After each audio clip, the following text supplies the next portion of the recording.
Hello and welcome back to my channel Anime Recommendation. This is the part 2 of Best of the Summer Anime 2023. In the first part, I talked about all the isekai anime of this season. In this second part, I will talk about all the romance anime of this season. So, without wasting any time, let's start with the cutest romance anime of this season, My Tiny Senpai. This is a story of an office romance between a newly appointed junior and a tiny and cute senior. It's a very refreshing anime full of cuteness, but be alert, this cuteness can also take your life. If you like some office romance type rom-com anime, then you should also try Love is Hard for Otaku. This story is about romance between some otaku office employees and it is overflowing with comedy and laughter. On to the next one called The Girl I Like Forgot Her Glasses. In this story, Kaede Komura, who has a crush on a classmate of him and his only wish is that she would look at him with those beautiful eyes. One day his wishes comes true when she forgot to bring her glasses. After that day she keep forgetting her glasses now and then, and Komura-kun also always happy to help her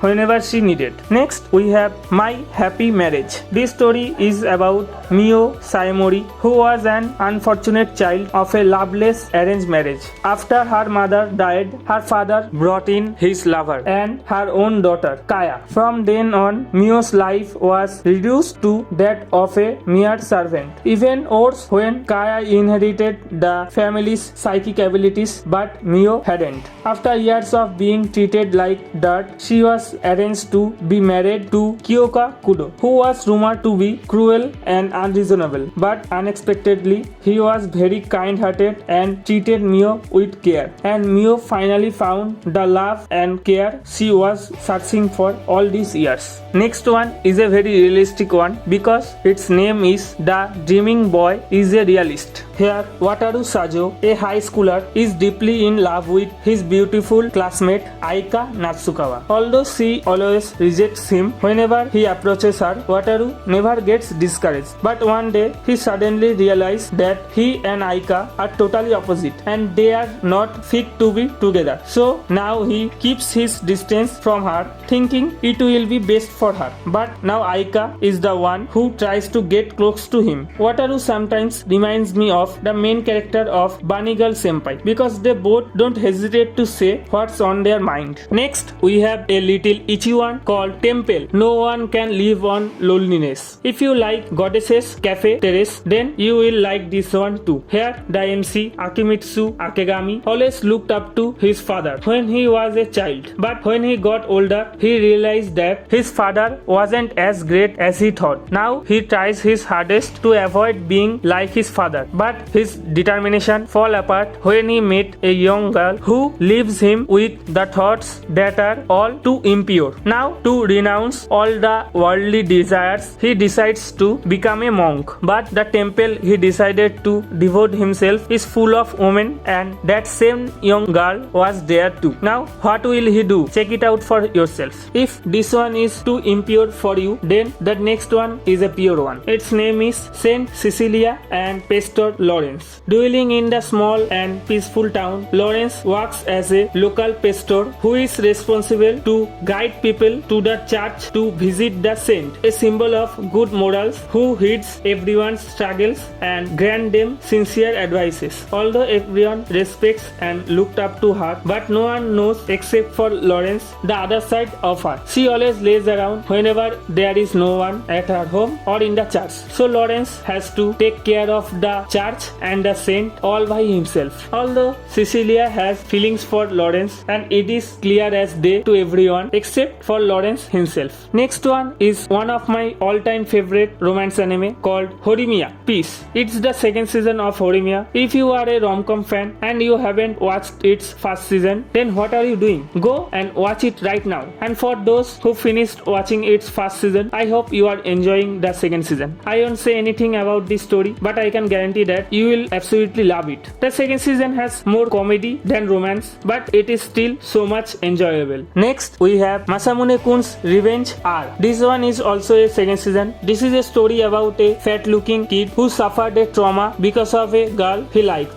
so he worked hard to change himself, and now in his high school he met that girl again, and now he is trying to make her fall in love with him so that he can reject her to take revenge on her. For the next one, we have Rent a Girlfriend Season 3. This one is a popular one. It's a story about a boy who got dumped by his girlfriend at the start of the anime. When he was depressed about it, he got a message about renting a girlfriend. To make him feel better, he rented a girlfriend and went on a date with her by paying money, of course. Although they thought they won't see each other again after that, but surprisingly they were neighbors and also in the same college. Even their grandmas were friends. It could be a very convincing plot, but this story is not as smooth as it seems. Last but not the least, The Duke of Death and His Maid, second season. Cursed by a witch as a child, a young duke gained the unwanted power to kill every living thing he touches. Forced to move away from his family and live into a large mansion deep in the woods, the duke is treated as if he does not exist. However, he is not entirely alone. Rob and Alice, his servant and maid, are always by his side. Alice loves to tease him and comes too close to him despite the risk of getting killed. As their relationship grows, the duke made it his goal to break free from his deadly curse. Of course, he is going to need some help, and who better to do this than the various inhabitants of the supernaturals. That's all for today. Thank you for watching. In the next part of Best of the Summer Anime 2023, I will talk about all the fantasy type anime of this season. Hope you enjoyed this video. Until next time, sayonara.